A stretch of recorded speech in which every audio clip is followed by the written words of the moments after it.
Hello friends, welcome to Jiko Diaries YouTube channel to see where some teams are placed and some of the movements in the ICC Men's T20 World Cup 2024 currently going on in the West Indies and the USA. Ever since India beat USA to seal their Super 8 spot, there have been a few other teams who have qualified for the Super 8. So India are A1 even with one match to go. A1 as in the first team in Group A. Even if they finish second, which is unlikely, India are still A1 as far as the groupings in Super 8 are concerned. 8 teams from the first round go to the Super 8. That is top 2 teams from each of the 4 groups. And in Super 8, they are divided equally into 2 groups, Group 1 and Group 2. Like I mentioned in one of my earlier vlogs, Group 1 includes teams which are A1, B2, C1 and D2. Whereas Group 2 has A2, B1, C2 and D1. So India are in Group 1 as they are A1. How the seedings or the teams in Super 8 are predetermined, it is like this. The ICC have come up with a formula, no, not formula, with a practice or with a theory, whatever you may call it, as they have retained the seedings of the teams from the first round into the Super 8. So India topping the Group A as the number 1 seed, they are A1 irrespective of where they finish among the top 2, that is unless they have been eliminated because of some upset results. So India are A1 even if they finish second in Group A. The first round seatings, like I mentioned, have been retained for Super 8. If the higher seeded team is knocked out, the team that replaces them will assume the schedule of that side in the Super 8. Thus, Afghanistan have replaced New Zealand as C1 because New Zealand have been eliminated and Afghanistan sealed their Super 8 spot. C2 are West Indies because they have been seeded below New Zealand at the start of the tournament in Group C. Likewise, Sri Lanka, who have been eliminated from Group D after losing their 2 matches and also their match against Nepal being washed out, they have been eliminated. So, in all probability, it is going to be Bangladesh who have been seeded below Sri Lanka and who are likely to be the second team from Group D after South Africa became the first and are D1.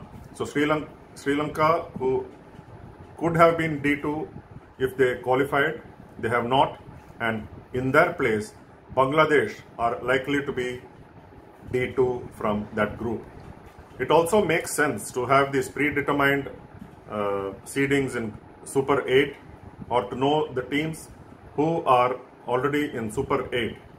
So as to help with logistical reasons, it becomes easier to know who are A1, A2, B1, B2, C1, C2 and so on and so forth, rather than wait till the last minute and to know who are playing where against whom. This practice is not new. It is not only for this World Cup. It has been on for quite some time in ICC tournaments and also in the Asia Cup that we have seen in the recent past. So India are A1 and 4 other teams, 2 that have qualified, while South Africa and Australia became the first and second teams respectively to make it to the Super 8 before India. Australia are B2 and South Africa, like I mentioned, are D1. So West Indies and Afghanistan, who have later on in the last 24 hours qualified for the Super 8, West Indies become C2 while Afghanistan are C1. So in Super 8, Group 1 includes A1, which is India, B2, which is Australia, C1, which is Afghanistan, and D2, which is most likely to be Bangladesh. And Group 2 in the Super 8 will include A2, which is most likely to be USA. I will explain why USA later.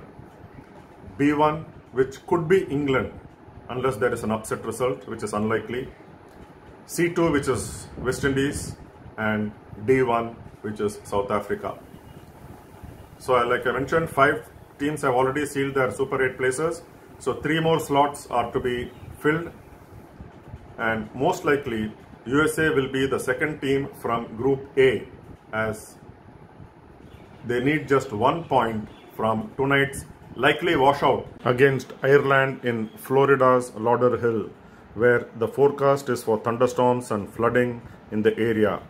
Due to the showers, the Indian team's scheduled practice ahead of its last Group A match against Canada has been cancelled. It also looks like India's match against Canada to be held on Saturday evening Indian Standard Time would also be a washout without a ball being bowled. A washout for USA against Ireland is not good news for Pakistan, the 2022 runners-up. Just like how last time semi-finalists New Zealand were eliminated following their second consecutive defeat in the tournament, going down to the West Indies by 13 runs at the Brian Lara Stadium in Tarouba, Trinidad on Thursday morning Indian Standard Time. It looked like New Zealand were not in the tournament at all, playing unlike New Zealand that we have known and who have always done well in the ICC tournaments. Even if their bowling and fielding, especially catching, were good, it was their batting that let them down. And particularly captain Kane Williamson was a big failure with the bat, falling for a first ball duck against Afghanistan in their first match, and also for one in their last match against the West Indies. New Zealand sensed victory when they had West Indies to 112 for 9, but then left-handed explosive batsman Sherfane Rutherford went on to score an unbeaten 68, and that included 37 out of the 37 runs that he put on with number 11 Gudakesh Motie. Motie faced only 1 ball and did not score a run. This proved to be the decisive moment in West Indies winning by 13 runs eventually, after they posted 149 for 9 and restricted New Zealand to 136 for 9. The left-arm spinner Gudakesh Motie took 3 for 25 and medium pacer Alzari Joseph 4 for 19 to emerge the bowling heroes for the West Indies.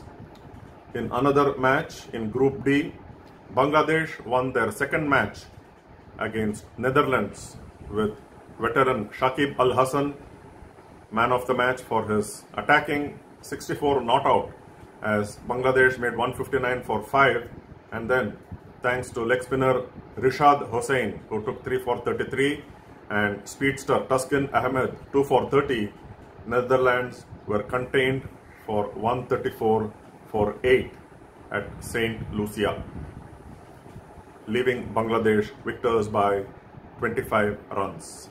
Bangladesh should be the second team from this group after South Africa to make it to the Super 8, as Bangladesh face Nepal in their last match, and it should be a win for Bangladesh unless Nepal come up with something special and produce a shocking result. Whereas Netherlands, the other contender from this group to the Super 8, for Netherlands to make it, Bangladesh should lose to Nepal, and Netherlands will fancy their chances and have to win big when they take on Sri Lanka in their last league match. Sri Lanka, already knocked out, will want to go out with some win, and they cannot be taken lightly, and Netherlands will know that. In some of the other matches, England did what was expected of them, beating Oman by 8 wickets. They contained their opponents to just 47 and then knocked off the runs in only 3.1 overs. That boosted their net run rate to plus 3.081.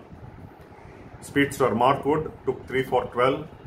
Jofra Archer also an identical 3 for 12, while man of the match leg spinner Adil Rashid took 4 for 11 to skittle out Oman for less than 50. England, it should be the second team from Group B to make it to the Super 8, and if they make it, they'll be B1 ahead of Australia, which is B2. Super 8, as they have, England have to play Namibia and are expected to win against the African nation Namibia, whereas Australia play Scotland in their last match. Scotland, like I mentioned, are the other contenders from this Group B. Australia's Josh Hazlewood, their speedster, was in the news for the wrong reasons recently, as he said to the effect that his team would do anything to keep the defending champions England out of the Super 8. That means it can be understood as manipulating the result against Scotland to prevent England from making it to the Super 8, because the net run rate comes into play. And then the ICC quickly jumped into action and said that Australian captain Mitchell Marsh could be banned for 2 matches if Australia were found to manipulate their result against Scotland, if they have to keep England out of the fray. That would mean Australia, already B2 and qualified for Super 8, would deliberately lose or play to such an effect that their net run rate helps Scotland and not England. This is not accepted and not the right way to play cricket, but then Australia have done it once before at least. It may be recalled that in the ICC Men's Cricket World Cup 1999 that was held in England, Australia did something similar against the West Indies in their last group match in order to keep New Zealand in the fray, and rather keep New Zealand out of the fray and keep West Indies, who were then a very struggling team and still they are, to keep New Zealand or give West Indies a chance to make it to the Super Sixes and keep New Zealand out because of the net run rate. Australia had to win in such a manner in that particular 99 World Cup match. They had to win in such a manner that their net run rate was not so high as to keep West Indies out and not so low as to bring New Zealand in. They just about won, and they took 13 overs to score their last 19 runs out of a target of only 111. And Australia then captain Steve Waugh justified his team's tactics, saying, I'm quoting him, I don't know about it being moral, but then it was in the rules. End of the quote. As it happened, New Zealand and not West Indies made it to the Super Sixes, and then Australia, like we all know, went on to win the World Cup, beating Pakistan in the final. Well, at least now ICC has in its code of conduct mentioned, within quotes, the inappropriate manipulation of a net run rate, close quotes, and the captain will be held responsible and charged with level 2 offence. That means 50% match fee fine, 4 demerit points and 2 match suspension. So it is hoped that Australia, if they want to keep Mitchell Marsh available playing in the Super 8s and not miss him because of reasons other than fitness, that they play well and play well within the rules and play fair. Afghanistan, like I mentioned, sealed their place in the Super 8 with a comfortable victory against Papua New Guinea on Friday morning Indian Standard Time, winning their third consecutive match and confirming their place as C1. Their star performer was left-arm medium pacer Fazal Haq Farooqi, who continued to pick up wickets, today finishing with 3 for 16 to take his tally of wickets to 12, the highest wicket taker so far in this tournament. Afghanistan bowled out PNG for 95, and with Gulbuddin Naib top scoring with 49 not out, they reached the target in 15.1 overs. This was Afghanistan's third successive win, and they have one more league match against the West Indies on June 17, 8 p.m. Indian Standard Time. This match is of no consequence as both West Indies and Afghanistan have made it to the Super 8, and it doesn't matter who finishes number 1 or number 2 because West Indies are confirmed C2 and Afghanistan are confirmed C1. The Super 8 starts on June 19th after a day of no match on June 18th. So some of the confirmed Super 8 fixtures are India versus Afghanistan on June 20, 8 p.m. IST, the match played in Barbados. Afghanistan versus Australia in St. Vincent on June 23 at 6 a.m. IST. India versus Australia, June 24, 8 p.m. IST in St. Lucia. And West Indies versus South Africa on June 23 in Antigua, 6 a.m. June 23, which is local time, or June 24, 6 a.m. IST. So that's it for now. Thank you for watching. Until next time with more, including the India versus Canada preview, which is a likely washout in Florida on Saturday. Take care, stay safe, and have a good evening.